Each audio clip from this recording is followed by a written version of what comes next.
Hello, welcome back to my channel. My name is Eva and this is all about my Dogo Argentino Harley. Today we are going to talk about long winters and how to survive them with your high maintenance, high energy at Dogo Argentino. So I live in Canada, in Ontario, close to Huron Lake, and winters are pretty cold over here. So this is my first winter here.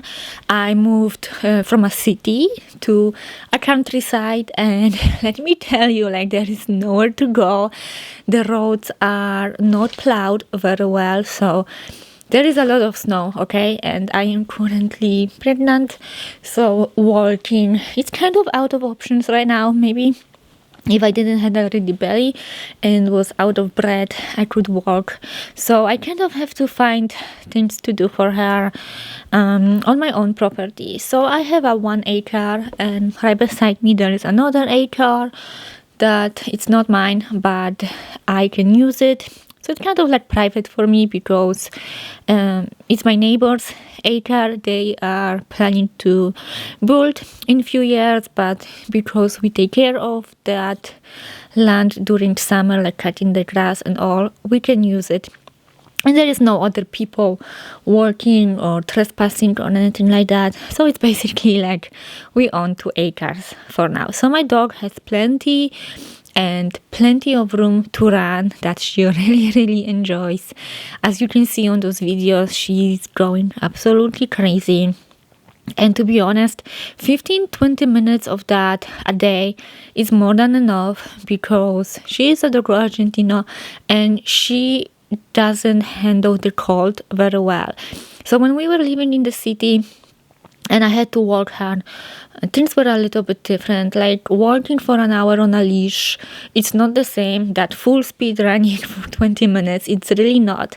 So it's not about the time you spend outside, it's about how you use that time to your own advantage. So during winter in the city, I would have to put a coat on her because she was cold, and that was the only way she could go for 1 hour.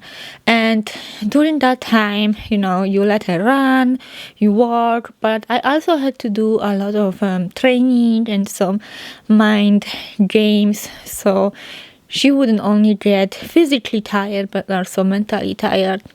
And I would say that's more important in the city than in the countryside, because just here in the countryside there are so many animals, cats, wild animals that leave the scent on our property, and if she spent 10 minutes sniffing around, she's happy. I would say that's good enough, so I don't have to put that much stress on the training part.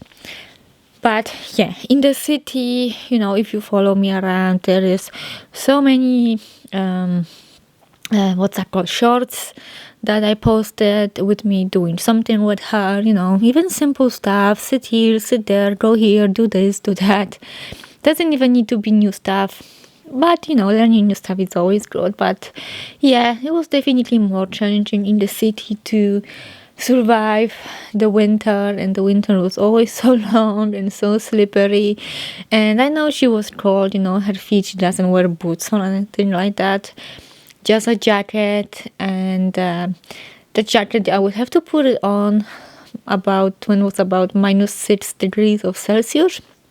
I'm sorry, I do not know Fahrenheit. I am Canadian and European, and we do not use Fahrenheit, so you would have to check it out. But anything around 0 Celsius, she was still okay. And it also depends if there was sunny day or super cold or rainy. But dealing with the Dogo Argentino during winters in city was definitely so much more challenging. Now, since we moved over here to the countryside, during the summer, she was most of the time outside with us, and she would run as much as she wanted to. She would protect the chickens from the predators, and her mind was so much more occupied. And now when it's winter, she's a little bit more restless in the house. She, biting the cat a little bit more. She loves the outdoor so much, guys. It's like ridiculous. Like, she loves the snow. She sees it snowing and it's so cold. I don't want to go outside. And she just lays down on the couch and cries, or just look through the window. She wants to go out. Okay, so I said that we do about 20 minutes at the time, because it is cold, right? It's cold on her belly. The snow is really high up right now. It's up to my knees. So, it's quite tall. It's a lot of snow. So anyway, she does love snow. And, I don't want to really go outside, but I have to. And I always have to take her with me. But yeah, the transition from summer to winter, it is a little bit challenging. Like I said, I am not able to sit on that cold for too long, and she can't either. Even that she wants to, she can't. So, like, it is a little bit of a challenge, but when she comes back from the 20 minutes, she's usually okay. She will calm down. But I would say that the problem is that I can't always do it the first thing in the morning. Sometimes she needs to wait a little bit until we go. And that's when she gets a little bit impatient and a little bit, whiny. This whininess is the worst. So lately it got really, really cold. So all those videos you see is when the snow first came down. It was just slightly under minus. And now it's like really, really cold. I just don't want to be outside. So my daughters actually, train her. Let's say they train her. They just take a treat and they throw it, and they tell her something to do. So she's a little bit more active in the house now. But that's okay. Like, we manage one day at a time, and just have to go forward. Also, the problem is that we have a lot of stray cats, or maybe just an outdoor cats. They belong to someone, and they come to us, to our property, and she can see them, and she's just going nuts. She hates the cats so much right now. She was okay with cats. We obviously have a cat, and she's okay with our cat. But any other cat, she just hates them. So she's definitely patrolling through the windows to make sure there's no cat. But when she sees a cat, like, she's crazy, okay? She's crazy. She's rolling her whole foot, standing up. So this also keeps her occupied. We are also thinking of maybe putting some fence.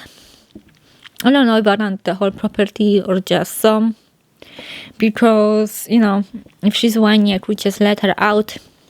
But because there is no fencing, I can't just let her out, okay? Because of those cats and the foxes and the raccoons and everything. Like, I don't even live in the middle of nowhere. Like, there is a little bit of community around here. So I don't know where all those animals are coming from. Or bunnies. Oh my god, there are so many bunnies.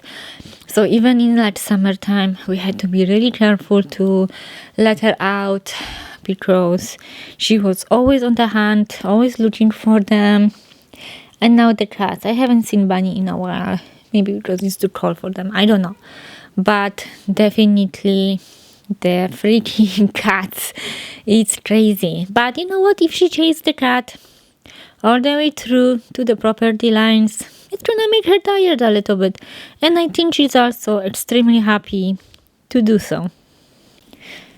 So what I have noticed lately, and I think it could perhaps be a good idea if that's what you want to do, people are renting, let's say, like a part of a barn, and that's indoor for dogs to, safely play off leash, okay? Like, you don't have to do that. You can just go to forest and safely, perform off leash activities. But for untrained dogs, it's a perfect idea to go to a barn. But my point is, if it's too cold where you live, maybe this would be a good option for you, so the dog, gets all this energy out and exercise, as they need to slow down in winter a little bit comparing to the summer. And if it's too cold, because I know there are parts of the world that there is really, really cold, and I don't think so Dogo Argentinos are the best in cold weather. Like, she has like no double coat or anything, so all she has to keep her warm is her fat. Harley doesn't have too much fat. It's skin and bones and muscles, so like, again, she can be outside forever even if she thinks she can. Actually, another day it was super, super cold, and I went outside to get groceries from the car, and I took her with me, and she just like stood around me and eventually start shaking. So she knows her limits too. Sometimes when it's super cold, she knows. When it's just so, then she doesn't know. Anyway, we all have to survive winter somehow. Let our dogs play in the snow if they like it. Take them for walks if you can. I am hoping that the snow will stop snowing finally, because we're getting more and more every day, and I will be able to go for a walk, because I am a little bit homesick, to be honest with you. I am going crazy over here. It's like nowhere to go because it's too much snow and nothing is plowed. Driving anywhere, like, forget it. The school been closed for like a week. It was a snow day, the school was open, just closed one day, but driving the kids wasn't fun. It's danger, it's slippery, so we are stuck where we are, and we just have to deal with that somehow. Anyway, let me know in the comments what you do with your Dogo Argentino, or with your dogs in general. Perhaps you watching me because you are just curious what I do with my dog during winter and you don't have a Dogo Argentino. I am really curious what you do. Give me some ideas that doesn't require too much of my time and my energy. Okay, I am a busy mama, pregnant mama, and I need to preserve all the energy I have. So just let my dog out, run as much as possible, encouraging her to run, and then just hope that she's gonna be happy with all the exercise she got, because it's not easy right now. I can't wait for summer. I can't wait for campings and going to lakes and doing all the summer activities. And also I cannot wait for the cats to just be done. Okay, like, why is there so many cats? It's like minus. It's so cold. Like, why the cats are outside? Why they don't sit in like a barn or something? I'm really wondering. Anyway, thank you so much for watching. I hope you enjoyed today's video. It's been a long time, and I hope I will see you in my next video. Bye, guys.